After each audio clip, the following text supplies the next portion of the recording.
Comme je le disais au début de la célébration, nous sommes déjà rendus le 4e dimanche de l'Avent, à quelques jours de Noël. Et aujourd'hui, je termine cette série d'homélies qui portait sur le thème « Un vrai oui ». Je fais juste un rappel de ce qu'on a vu parce que je trouve qu'il y a comme une progression là-dedans. Une des choses qu'on a vues à travers le « Un vrai oui », on s'est dit que c'est seulement dans la vie quand on dit un vrai oui ou un oui solide qu'il peut y avoir un changement durable dans notre vie. Souvent on dit oui, mais 2 semaines après on dit d'autres choses. C'est important d'identifier c'est quoi les oui solides auxquels je tiens par-dessus tout. Et on a dit que pour être capable de dire des oui solides, c'est impossible de dire un oui solide si je ne dis pas non à d'autres choses. Je ne suis pas capable de tout faire. Qui va choisir? C'est moi. Et on a dit quand on est croyant, quand on a des choix à faire, on peut en parler à Dieu. Pour nous aider à discerner, il disait toujours, c'est pas discerner entre le bien et le mal, c'est assez facile ça. C'est discerner entre le bien puis le plus grand bien dans telle circonstance. Ça, c'est pas toujours évident. On s'est dit aussi qu'un des signes pour savoir si je suis capable de dire un vrai oui à Dieu, on a toujours des demandes à faire à Dieu. J'espère que vous avez des demandes à faire. Moi, j'en ai tout le temps. Mais si je veux être capable de dire un vrai oui à Dieu, oui, je vais y faire des demandes. Mais à la fin, je suis capable de lui dire que ta volonté soit faite. Est-ce que c'est toujours facile de dire ça? Non, non, non. Mais c'est là que je peux dire que je dis un vrai oui. Parce qu'à ce moment-là, je reconnais que ma vision à moi, elle est limitée. Il y a des aspects de la vie qui m'échappent, et je fais confiance que Dieu voit plus clair que moi. Et la semaine passée, on se disait que même quand on vit une grande situation difficile, une situation de tristesse, c'est possible de goûter à une joie profonde quand on est capable de dire de vrais oui pour aider les autres ou se laisser aider par les autres. On a besoin des autres. Et en ce 4e dimanche de l'Avent, c'est l'exemple de Marie qui nous est donné. Dans l'Évangile, on dit que Marie a été toute bouleversée quand l'ange lui a appris qu'elle serait la mère du Messie. Vous savez, Marie était comme toute autre personne, sûrement qu'elle avait des projets pour sa vie. Mais elle a accepté de dire, bon, je vais dire oui, un vrai oui au projet de Dieu. Et ce qui est beau dans l'Évangile qu'on entend ce matin, c'est que la première chose qu'elle va faire, quand elle apprend qu'elle est la mère du Messie, la première, à part aider sa cousine. Vous voyez, ce n'est pas une femme qui est fermée sur elle-même, elle a le souci d'aller aider. À travers cet exemple-là, où Marie et Élisabeth vont se rencontrer ce matin, on nous fait dire comment c'est important de dire des vrais oui à des relations de qualité, à des rencontres signifiantes avec le monde.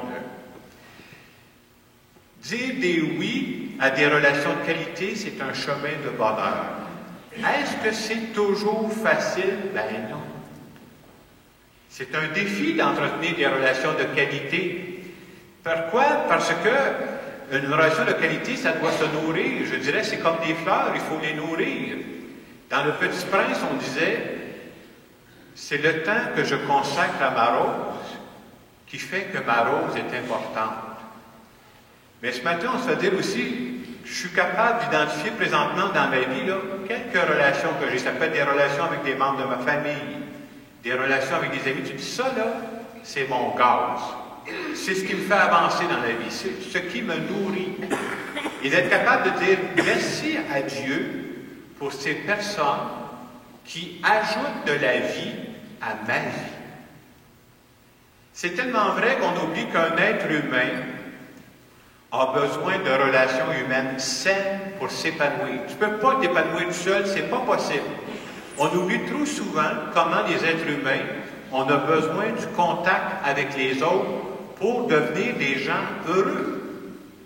Et cette semaine, j'ai lu un article, il me semble que je suis l'actualité régulièrement, mais j'ai lu un article dont je n'avais jamais entendu parler de ça.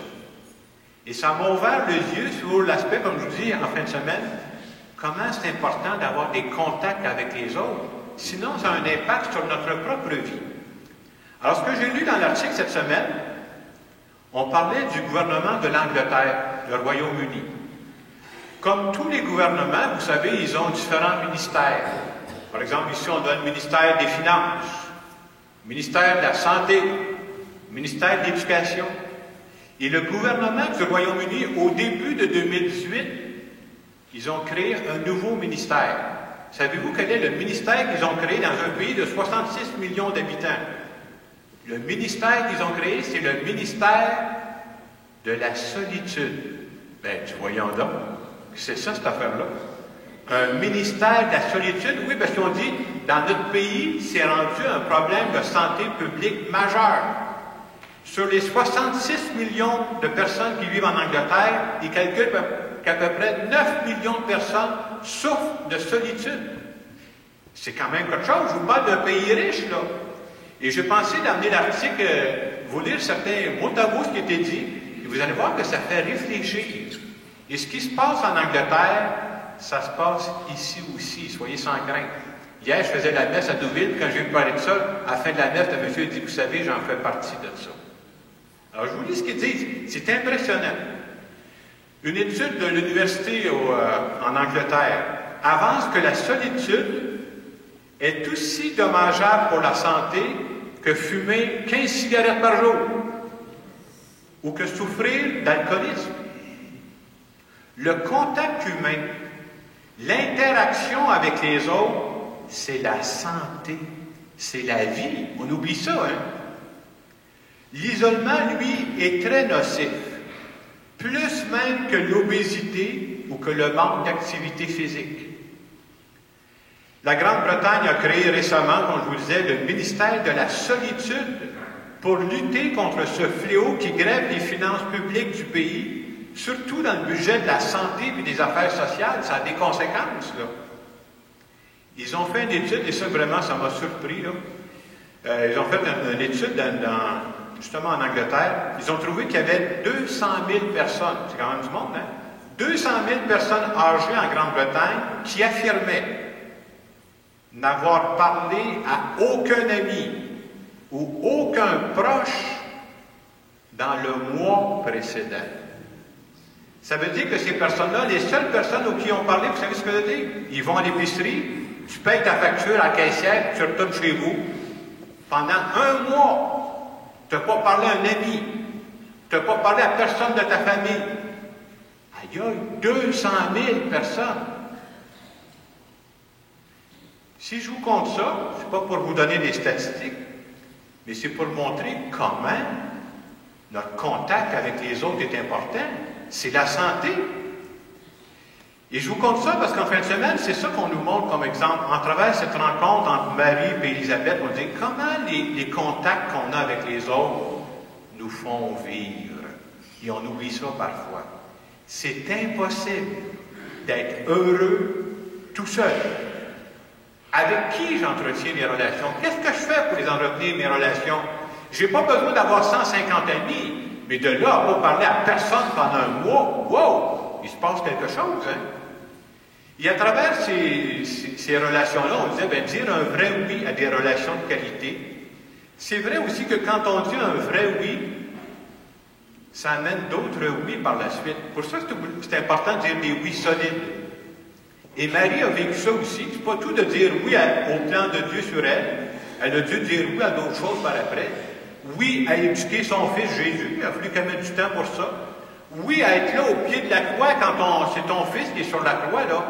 Il y avait eu le premier oui, mais ça entraîne d'autres oui aussi. Et c'est la même chose pour nous, hein. Il y a des oui qu'on dit, puis une fois qu'on les a dit, ben, ça va entraîner plein d'autres oui.